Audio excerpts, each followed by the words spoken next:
Rolando, buenas noches. Buenas noches. Pasó un año desde que desapareció Rosalía Jara, y no solo que no hay una certeza por ahora, sino que a mí lo que me sigue llamando la atención es que tantas veces dio la sensación de que se estaba cerca de una respuesta. Sí. ¿Qué pasó? Fue así. De hecho, para nosotros también, más allá de siempre tener de alguna manera el cuidado para no generar falsas expectativas, así de esa manera nos manejamos con los medios de comunicación y sobre todo con la familia, con los seres queridos de Rosalía, con los cuales tuvimos contacto, las distintas instituciones o agencias del Estado que trabajamos en la investigación. Siempre fuimos mesurados en cuanto a las expectativas, pero lo cierto es que cada vez que había un testimonio, un dato, esos testimonios o esos datos no eran para nada livianos, sino siempre de alguna manera se profundizaba. El que daba el dato profundizaba, daba detalles. Siempre los relatos o los testimonios fueron muy convincentes desde el punto de vista de lo que se decía. Fundándose en alguna situación, el dato que se daba parecía creíble. Se avanzaba con la investigación, como nosotros decimos en la jerga, se caminaban todas las puntas, pero no, bueno, cuando llegaba el momento de ir, de encontrar el lugar, de estar cerca de la zona, de llevar toda la estructura de investigación, y en concreto cuando se hablaba de cuando hacíamos las búsquedas en el monte con los canes que están adiestrados para buscar, que sabíamos que si algún rastro estaba en la zona que medianamente nos señalaban con precisión, nosotros con los canes podíamos detectar si había algo o no, de manera certera e incontrastable, porque tienen una infalibilidad marcada. Y nada. Llegábamos, siempre se exageraba en el radio de búsqueda, o sea, si teníamos un radio de búsqueda, según la información, de 50, de 100 metros cuadrados, nosotros hacíamos 1 kilómetro cuadrado. O sea, de esa manera se la buscó, por eso la cantidad de esfuerzo, de búsqueda, de días, de recursos humanos, logísticos. De hecho, tal vez nadie lo sabe, nosotros lo documentamos, pero hemos recorrido el arroyo Golondrina, que es un arroyo extensísimo, en lo largo y en lo ancho, pero que estaba seco. Lo hemos recorrido no solamente con animales y caminando, sino con camionetas. Llevábamos y trasladábamos personal y o los animales en camioneta para poder recorrer largas distancias, pero llegar hasta todos los lugares. Ahora, estas pistas que parecían firmes pero que terminaban en la nada, ¿eran plantadas a propósito? ¿Eran testimonios malintencionados o simplemente eran personas equivocadas? De algunas personas no creemos que hayan sido malintencionados. En algunas otras, el azar, encontrar en una zona marcada una bolsa con huesos ante la bajante de un río, en donde un médico diga son humanos, cuando tuvo el primer acercamiento, y después se determinaba que eran de animal, y bueno, coincidía con la zona marcada, con una zona posible marcada, que es un arroyo cercano a Fortín Olmos, que conecta rutas, con lo cual uno hasta se imaginaba por dónde podría haber ido un vehículo, llevarlas de Fortín Olmos, tirarlas ahí. Estábamos hablando de un arroyo que estaba muy crecido en una etapa y que cuando nosotros fuimos ante el descubrimiento estaba con prácticamente nada de agua, con lo cual cerraba el azar, la mala suerte, y en otros casos que se siguen investigando de alguna manera, podemos sospechar de que había o mala intención o liviandad, querer un rato de protagonismo, un rato de fama, o hay veces que personas hasta que tienen problemas psicológicos, que no buscan ni el protagonismo ni la fama, pero también te plantan alguna cuestión por el solo hecho de tener una cuota de importancia. ¿Sigue habiendo detenidos? Sí, hay una persona que está privada de su libertad con prisión preventiva sin edil, ¿Por qué? Sin fecha.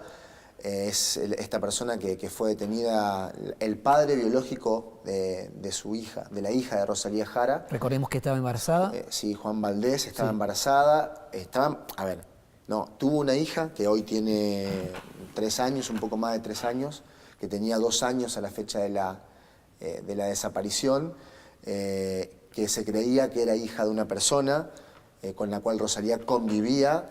Y hoy te lo contaba en otro ámbito, cuando se descubre la posibilidad, primero, la sospecha de que podría ser Valdés el padre, y Rosalía empieza a romper lo que nosotros creemos que era un temor a contar la verdad y a reclamar justicia para su hija, digo, saber quién es verdaderamente el padre biológico y en su caso reclamarle las responsabilidades que toda paternidad biológica generan. Eso es lo que empezó a hacer Rosalía y que termina consiguiendo después de su desaparición. O sea, los trámites de reconocimiento filiatorio terminan después y se determina que es Juan Valdés, que es, en la reconstrucción de la investigación, José, la última persona que creemos la ve en su ámbito, no quiero decir con vida. ¿Alcanza eso para tenerlo detenido?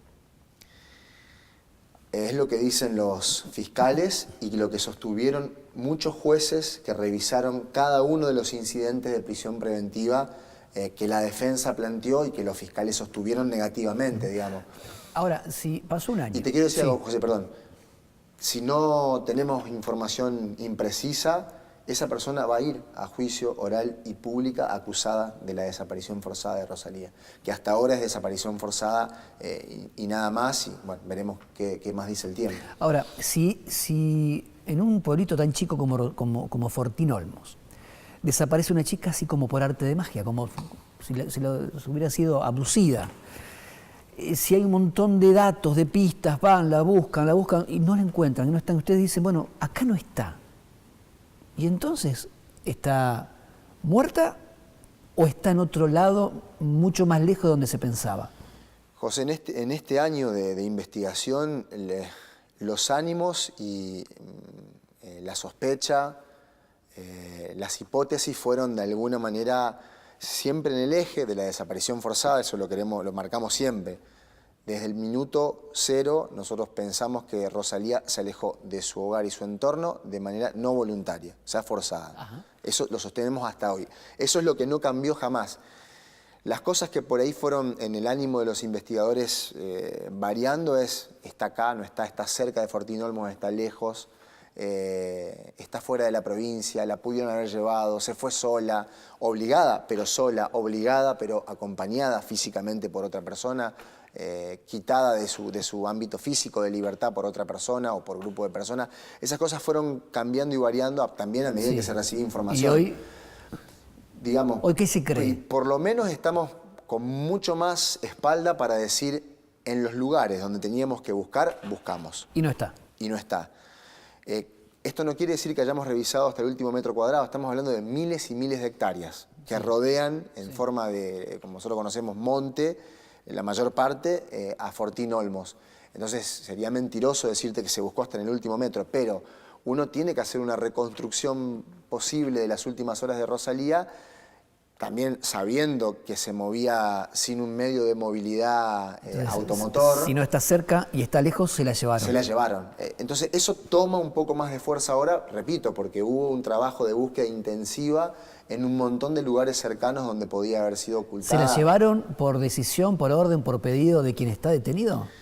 No es lo que nosotros decimos, eso va a ser motivo seguramente de la acusación fiscal, va a tener que sostener muy fuerte eso. Nosotros lo que arrimamos como prueba es que tenemos contactos comprobados, testimonios, y además para nosotros fue fundamental el hecho que los perros hayan marcado el vehículo propiedad de Juan Valdés en el momento posterior a la desaparición. Eso fue para nosotros, fue y es importante para tener la hipótesis policial investigativa y que abona la hipótesis de persecución penal primaria de los fiscales, digo, para imputar. Sí. Pero ahora tienen que acusar, donde, bueno, veremos con qué acusan. ¿Es tan fácil que una persona desaparezca? Digo, es tan difícil dar con una persona. Uno tiene la sensación de que, digo, ¿qué se puede hacer? ¿Qué más se puede hacer? En la Argentina y en el mundo pasa. Y yo, mira, el otro día, por cuestiones de trabajo, uno de los casos que se revisaron en una academia fue el de la doctora Jubileo. Por ejemplo, digo, un caso emblemático. En Argentina tenemos muchísimos más, María Cash, digo, que podría ser muy parecido. Los casos que tuvieron una connotación periodística tremenda, singular, siguieron siendo impunes, digo. Pongo esos casos a pesar de todo. A pesar de todo. Imagínate, la cara de María Cash recorrió Latinoamérica. El otro día estaba viendo un programa en Telesur y pasaron parte de, justo había salido una pista en Bolivia, digamos, y otra vez era María Cash en los medios del Caribe, de Sudamérica, de Centroamérica. Entonces digo, y en Argentina inundó porque tuvo más visibilidad, porque es de Buenos Aires y eso, pero no. Y porque había una filmación de ella en la ruta. De Rosalía no hay santafesino que no la tenga en su mente. Y lo que viene ahora para nosotros es una campaña muy fuerte de nacionalización de la imagen. Ah, sí, van a apuntar a eso. Digo, lo estamos trabajando con la Secretaría de Derechos Humanos del del Gobierno de la Provincia de Santa Fe. Queremos trabajar esto con Nación, lo vamos a plantear en el próximo comité de trata. Repito, no porque tenga que ver con la trata, sino porque todas las instituciones que trabajan en la trata de personas tienen una capacidad de organización para visualizar y viralizar, lo pongo en términos modernos, un neologismo, viralizar imágenes o situaciones que creemos que nos pueden ayudar. Bueno, será una etapa no nueva, pero sí más fuerte de una etapa que ya se dio, porque repito, porque estamos con mucho más conocimiento del terreno. Entonces, creemos que puede estar. Vamos a hacer un corte y después hablamos de otros casos parecidos, que no se sabe qué fue de la persona desaparecida y algunos otros casos muy resonantes de los últimos tiempos en la provincia. Bueno, hablamos en el primer bloque del año de desaparición de Rosalía Jara. Hay otro caso, el de Maxi Sosa, el chiquito de 3 años en Ceres. También se lo tragó la tierra, o así aparecen por lo menos algunas pistas más firmes. Ahí tenemos 2 personas detenidas, la abuela y la pareja de la abuela, Patricia Sayago y el señor Malagueño. Ahí yo te diría que estuvimos muy cerca hasta en lo temporal. Yo participé de un rastrillaje, hicimos allanamientos masivos en Santiago del Estero y en Santa Fe, en el norte.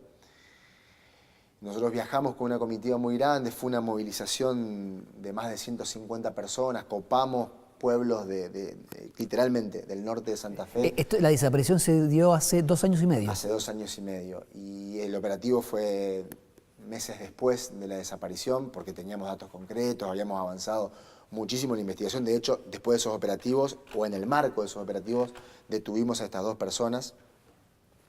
Nosotros estábamos caminando un campo que daba a espaldas de una casa que ocuparon y que fue objeto de una intervención telefónica en donde claramente se lo menciona al niño. ¿Una casa en medio del campo, en el norte de Santa Fe o en Santiago del Estero? En Santa Fe. En Santa Fe. Estábamos interviniendo telefónicamente y bueno, el llamado y la conversación lo nombra. Desde una casa que no tenía nada que ver con el nene. Tenía que ver. Sí, ¿Vivía un familiar? Sí, exactamente. Y había sido ocupada por la familia, incluso iban como de fin de semana a veces la familia. Nosotros, en virtud de esa conversación, se arma rápidamente el operativo y se va. Y los perros, el grado de detección tiene que ver con muchos factores, ¿no? Sí. El olfato de los canes que hacen búsqueda de rastro humano. Y los perros trabajaron enfurecidamente sobre un colchón. Y por los relatos de la familia, era imposible que en el tiempo en que los perros pueden detectar todavía la presencia del rastro, no haya sido coincidente con la desaparición. Estábamos hablando de un rastro post-desaparición. Eso quedó en una etapa, lo tuvieron los fiscales provinciales que trabajaron con nosotros. Habíamos ido con el doctor Vigo, que hoy es fiscal regional, en ese momento era fiscal de la causa, y la doctora Fisore, que nos acompañó. Entonces, la hipótesis es, al nene lo tuvieron ahí, estamos convencidos. ¿A qué distancia de Ceres? Son 30 kilómetros de tierra. ¿Se lo llevan ahí? Nosotros creemos eso, esto no es credulidad y no prueba. ¿Por qué? Porque, repito, hay un grado de duda con respecto. Nosotros que trabajamos mucho con los bomberos, que son los adiestradores, bomberos zapadores, que son los compañeros, ellos son los lazarillos de los perros, al revés. Y ellos nos dijeron eso, y nosotros lo sentimos. Cuando nosotros estábamos convencidos de que algo pasaba, bueno, llegamos tal vez por pocos días tarde. Bueno, pero lo cierto es que ahí hay una hipótesis mucho más acabada. ¿Y cuál es esa hipótesis? No, la venta con algún fin, la venta o la entrega con algún fin. Utilicé un término que ciñe, digamos, a la trata con fines económicos. Un nene de 3 años es tremendo. Bueno, la justicia termina dándonos la razón porque está en la justicia federal, porque se considera que hay una hipótesis de trata de personas. Que la abuela y su pareja vendieron al nene. Sí. Digo, vendieron ahí tal vez es la palabra Sí, no correcta. lo entregaron. Trata con un fin, digamos, se la entrega con algún fin. ¿Para qué, Hay puede ser el miles, fin no quiero ahondar porque puede ser, digo, puede herir sensibilidad decirlo, pero hay varios fines que pueden tener o que pueden haber encerrado la suerte de Maxi. De todas maneras, ahí también vamos a tener un juicio, va a ser más largo el trámite, lamentablemente. Yo creo que si la causa quedaba en la justicia provincial, podríamos haber tenido un juicio oral y público muy próximo. Ahora, el fiscal federal, el doctor Green, que estuvo de su licencia ordinaria, que no se tomó en el verano, unos días, pocos, justo coincidió con el fallo de la Corte, se reintegró el lunes pasado. Nosotros la semana que viene vamos a estar conversando con él porque, más allá que haya pasado al fuero federal, tenemos nosotros todas las ganas de seguir trabajando con el nuevo fiscal, con el fiscal federal, para, bueno, junto con otras fuerzas seguramente, para seguir esta línea y, bueno, poder avanzar. La verdad que ahí creo que tenemos un escenario de muchas dudas, de un montón de cosas que faltan, pero creo que hay como una línea que está más claramente trazada. ¿Existe algún dato que permita saber si está vivo o muerto? No. No. Y eso es lo que más angustia, ¿no? Eso es lo que más... bueno, como el caso de Rosalía, vos lo decías, son casos parecidos, digamos. Sí. Nada más que uno, bueno, es un niño de 3 años, en ese momento 3 años, hoy ya casi llegando a los 6. Bueno, donde obviamente su vida es todo un enigma, ¿no? Y en el caso de Rosalía se le suma lo angustiante que además tiene una pequeña hija, ¿no? O sea, que la está esperando. La está esperando. Vamos a cambiar de temas o del perfil de los temas. Hace pocos días, ahí hablamos de Rosario, hechos gravísimos. Primero balean una casa que fue del juez que condenó a los monos, después balean la casa de quien fuera la esposa del juez que investigó a los monos, después balean la casa o cerca de la casa del papá del juez que investigó a los monos. Sí, la casa porque... a ver, ¿estos son policías? ¿Son narcos? ¿Hay alguna hipótesis? Sí, se están trabajando en los dos casos líneas fuertes, con datos, con testimonios, se avanza. Claramente tiene que ver con la intimidación, con el temor público, con generar conmoción, son mensajes, no quiero decir políticos porque si no se confundiría la cuestión, pero por lo menos mensajes claramente intimidatorios hacia el Estado. ¿De dónde vienen? El objeto del Estado. ¿De dónde vienen esos mensajes? Bueno, hay distintas interpretaciones. Lo más fácil sería decir son los monos. Sí, por eso pregunto por otro lado, porque es demasiado obvio. Sería muy obvio, pero bueno, hay que decirlo también, hay que ser valiente y hay que ser directo. Es la principal hipótesis. Ajá. Y no es descabellado pensar eso.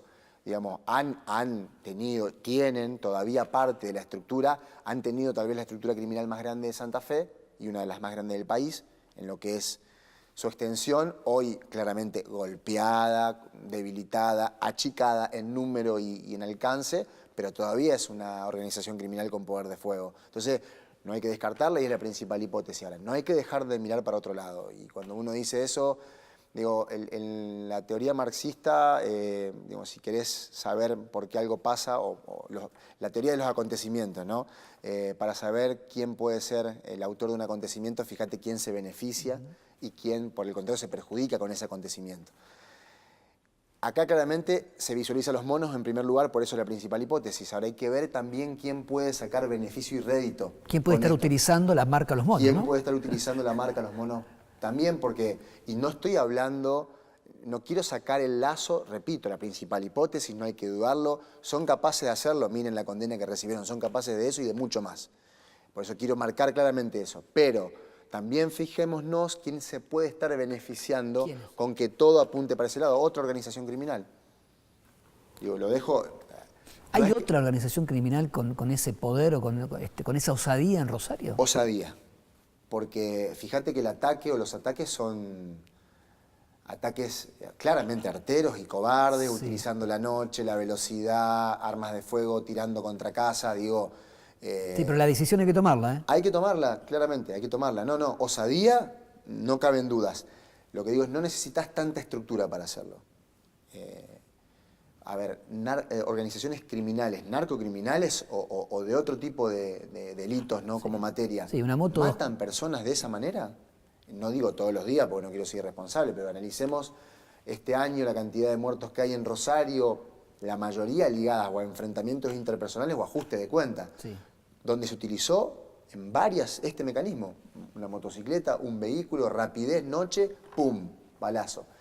Con lo cual digo, no son los únicos que pueden hacerlo, claramente ellos pueden hacerlo, tuvieron decisión para hacer crímenes o cometer crímenes aún más complicados y materialmente más graves que estos, pero no dejemos de mirar para otro lado porque eso hablaría de irresponsabilidad en la investigación. Así que así se va avanzando, lo bueno para los... Ahora, perdón, pero da la sensación de que lo que hay son solo hipótesis. No.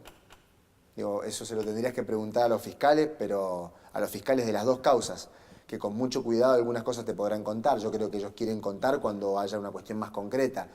Pero se ha avanzado y en esto digo, como la parte positiva es, trabaja un organismo de investigación civil, trabajan fuerzas federales, fuerzas provinciales, cruzadas.